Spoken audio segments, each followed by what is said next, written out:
Hello po sa inyong lahat mga ka-crypto. Ako po si Pinoy Crypto Trader at sa video na ito ay atin pong pag-uusapan ang tungkol dito ulit sa sikat na author ng librong Rich Dad Poor Dad. At yan po ay walang iba kundi si Ginoong Robert Kiyosaki. Sapagkat meron po siyang bagong prediction muli kay Bitcoin ngayon pong taong 2025. Kung saan ay dati ay inaasahan po niyang aabot sa $500,000 ang presyo ni Bitcoin. Ngayon ay binawasan na po niya ito ng 30%. Kaya ang tanong ay bakit kaya? Ano po ang dahilan niya? At ano po ang epekto nito para sa atin bilang mga traders at investors ni Bitcoin? Kaya yan po ang siyang ating aalamin sa video na ito. Pero bago po tayo magpatuloy ay nais ko lamang po munang bigyang linaw ang aking disclaimer kung saan ang nilalaman po ng video na ito ay hindi po ito isang financial advice. For education and information purposes lamang po ang layunin nito. Yan, ano nga ba ang bagong Bitcoin prediction ni Ginoong Robert Kiyosaki para sa taong ito, 2025? Ayan, nitong January 3, 2025 ay naglabas po si Ginoong Kiyosaki ng kanyang updated na forecast para kay Bitcoin. Ayon po sa kanyang tweet, ang presyo po ni Bitcoin ay maaring umabot sa pagitan po ng $175,000 hanggang $350,000 ngayong taon. Sa kasalukuyan, si Bitcoin po ay nasa presyong $96,286. Ibig pong sabihin, kailangan pang tumaas ni Bitcoin ng 81.75% hanggang 263.5% para maabot ang kanyang bagong target. Ngayon ay ito po yung pinakamalaking tanong. Bakit po niya binawasan ang kanyang dating prediction?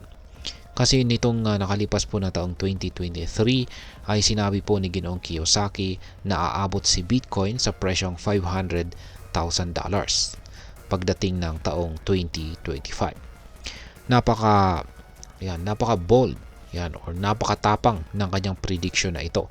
Lalo na si Bitcoin noon ay nasa presyong $21,898 lamang. Gayunpaman, sa kanyang bagong pahayag, binawasan po niya ang kanyang target ng 30%. Kaya ito na po ay naging $175,000 hanggang $350,000. Ayon po sa kanya, nananatili pa rin siyang optimistic tungkol kay Bitcoin. Pero tila isinasaalang-alang na rin niya ang mga hamon sa global economy at ang bilis ng adoption ng cryptocurrency. Ngayon ay ano po ang pananaw ni Ginoong Kiyosaki kay Bitcoin? Si Ginoong Kiyosaki ay kilalang taga-suporta po ni Bitcoin. Para sa kanya, si Bitcoin ay isang hedge o protection laban sa mga problema sa traditional na financial systems tulad po ng inflation, pagbagsak ng fiat currencies tulad po ng dollar, at mga tensyon sa geopolitics.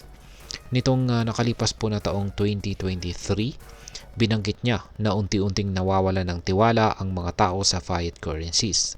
Kaya mas marami po ang nag-i-invest kay Bitcoin.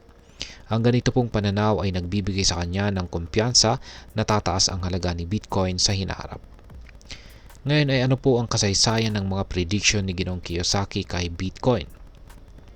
Yan, hindi po ito ang unang pagkakataon na nagbigay si Ginoong Kiyosaki ng prediction tungkol kay Bitcoin. Yan, meron po siyang dalawa na nakalipas na mga prediction. Yan, una ay ang $100,000 pagsapit po ng June 2024. Yan, last year po 'yan. Bagamat hindi po naabot ni Bitcoin ang target na ito sa eksaktong buwan, naabot naman po nito ang milestone 6 na buwan matapos po ang timeline na ito. Pangalawa ay ang $350,000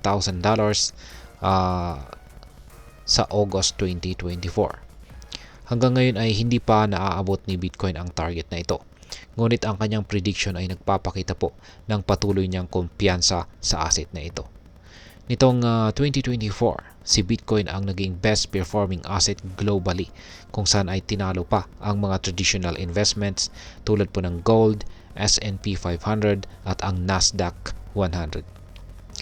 Ngayon ay ano naman po ang maaring maging epekto nito para sa atin bilang mga Pinoy crypto traders at investors ni Bitcoin? Yan, ang bagong prediction na ito ni Ginoong Kiyosaki ay isang paalala na ang crypto market ay sobrang volatile. Ang ganitong balita ay dapat na maging guide o gabay, hindi isang siguradong basihan ng ating mga investment decisions. Kung titignan po ang optimistic na pananaw ni Ginoong Kiyosaki, magandang pagkakataon po ito para sa mga long-term investors. Gayunpaman, mahalaga pong mag-research, mag-set ng realistic goals, at maglaan lamang ng pera na kaya nating mawala. Para sa mga traders, ang price range na $175,000 hanggang $350,000 ay maaari pong magbigay ng ideya kung saan maaring tumugo ang market sa susunod na taon. Subalit tandaan, ang crypto market ay naapektuhan po ng maraming mga bagay tulad po ng global economy, government regulations at adoption rate ng mga tao. At ngayon ay ano naman ang aking masasabi tungkol dito? Ang pagbabawas po ni Ginoong Kiyosaki sa kanyang prediction ay nagpapakita ng pagiging realistic niya bilang isang investor. Kahit gaano pa siya ka-optimistic, alam niyang may mga limitasyon at unpredictable factors na pwedeng makaapekto sa presyo ni Bitcoin. Kaya para sa akin, ang mahalaga ay ang patuloy na edukasyon sa mundo ng cryptocurrency. Ang pag-aaral po ng market trends, paggamit ng tamang tools, at pagkakaroon po ng disiplina sa pag-i-invest ang mga susi para maging matagumpay sa crypto trading. At sa kabuuan, ang crypto market ay hindi po para sa lahat. Kung ikaw po ay may mataas na tolerance sa risk at handang maglaan ng oras para mag-aral, maaari pong magbigay si Bitcoin ng malaking oportunidad. Pero kung hindi, mas mabuting mag-focus ka muna sa iba pang mga investment options na mas stable. At ayan, hanggang dito na lamang po tayo sa video na ito mga ka-crypto. Sana po ay inyong nagustuhan ang aking paliwanag sa video na ito. Kung inyo po itong nagustuhan, pakiclick lamang po ang like button nito. Marami pong salamat sa panonood. Ingat po tayo lagi at God bless po sa ating lahat.